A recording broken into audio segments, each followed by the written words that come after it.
जो कुमार वादे सौरभ, किए सवाल गए तो थे। वहीं उठ रहा है कि भाई अगर आप जातीय जनगणना का अगर आप यहाँ पर ठीक है, आप सरकार के साथ आप नजर आ रहे हैं, हालांकि सवाल तो आपके द्वारा भी, आपकी पार्टी के द्वारा भी उठाया गया कि भैया आंकड़े सार्वजनिक नहीं होने चाहिए, इससे आगे दिक्कत हो सकती है।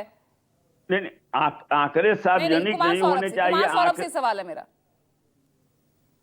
देखिए पूजा जी, मेरे आदरणीय राष्ट्रीय अध्यक्ष जी ने कहा कि जातिगत जनगणना बहुत आवश्यक है। इससे देश में विकासोन्मुख जो योजनाएं हैं उसको बनाने में मदद मिलेगी, लेकिन इसका राजनीतिक फायदा ना उठाया जाए, इसके लिए इसका विशेषाधिकार केंद्र सरकार के पास हो कि वो उसको रिलीज करना चाहते हैं या नहीं करना चाहते हैं। अब आज के आज का जो विषय है उसमें देखिए, बिहार के सामने ये प्रश्न बार बार आएगा कि विगत 65 वर्षों में अगर दो भाग में बांट दें तो 1960 से 1990 कौन से लोग थे सरकार में, जहां 20 से ज्यादा सरकारें रही, कुछ महीने और कुछ वर्षों की सरकारें रही, सत्ता के लिए किस प्रकार से सरकार गिराई और भगाई जाती थी।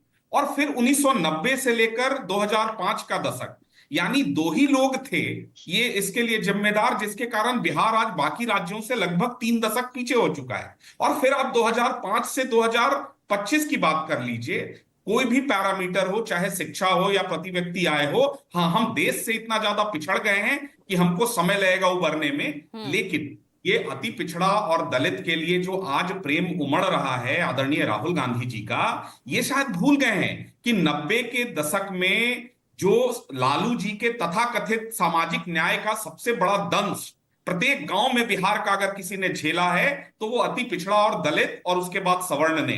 कैसे नरसंहार हुआ करते थे, कैसे गांव में बांध कर पेड़ों से पीटा जाता था इनके समर्थकों के द्वारा, ये बिहार भूला नहीं है। दूसरी तरफ आप एनडीए लेकिन के अपनी भूल को तो एक्सेप्ट कर चुके ना राहुल गांधी, बिहार की इसी धरती पर। देखिए, ये प्रत्येक डिबेट में ये कह देना कि राहुल गांधी जी इसको एक्सेप्ट कर चुके हैं, मतलब राहुल गांधी जी कोई महात्मा नहीं है कि उन्होंने एक्सेप्ट कर लिया और बिहार ने उनको एक्सेप्ट कर लिया। ऐसा नहीं होता है पूजा जी। जब जब इसकी चर्चा होगी तो इस पर चर्चा किया जाएगा। और मैं आपको जातीय जनगणना को जात पात में बांटने का पाप किसने बताया था? और आज वही पार्टी जो है वो जातीय जनगणना करा रही है। किनका नारा था, जात पर न पात पर मोहर लगेगी हाथ पर। एग्जैक्टली ना, that's what I am saying, that's what I am trying to say कि सभी उसी एक ही पटरी पर चल रहे हैं।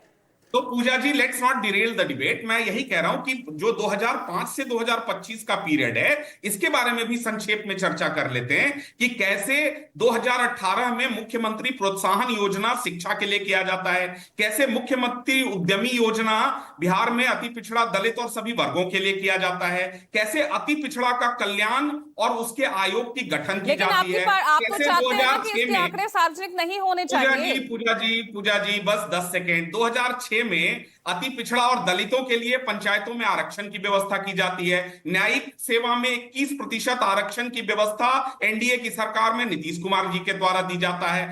तो इस प्रकार से कैसे कर्पूरी छात्रावास प्रत्येक जिले में बनाकर जो दलित और अति पिछड़े, देखिए लिप सर्विस करना कि मैं आपकी चिंता करता हूं और वाकई में उसकी चिंता करते हुए उनके लिए योजनाओं का कार्यान्वयन करना, ये दोनों अलग अलग बातें हैं। हम कह दें कि हम महिलाओं का सम्मान करते हैं, आप 10 वर्ष शासन में रहे, आपके लिए महिला आरक्षण बिल हमेशा से अछूता रहा। काका कालेलकर और मंडल आयोग की चर्चा जवाब दीजिए प्रियंका। प्रियंका, इतिहास तो आपका पीछा छोड़ेगा नहीं, चाहे आप कितनी भी माफिया, कितना भी उस भूल को आप एक्सेप्ट कर लें, लेकिन इतिहास तो पीछा नहीं छोड़ेगा। जब जब जातीय जनगणना की बात होगी ये सवाल पूछे जाएंगे। पूजा जी, मैं कोई अपना आंकड़ा लेके नहीं बैठी हूँ यहाँ। एनसीआरबी का आंकड़ा है कि बिहार में अपहरण 3 गुना बढ़ चुके हैं, बिहार में चोरी दुगनी हो चुकी है, मुजफ्फरपुर रेप अनुप्रिया जी आ रही है आपका कुशासन, और इसको जरा देख लिया करिए। और रही बात, नहीं, आप लोग सिर्फ बातें करने यहाँ बैठ जाते हैं। अरे अपना कुशासन देखिए, सड़कों पर गोलियां चल रही हैं। मेरे सवाल पर आई ना प्रियंका जी, मेरे सवाल पर आई है ना। आप उन्हीं दलितों, पिछड़ों, वंचितों के आप भले का, उनके ही उद्धार की आप बात करते हैं ना।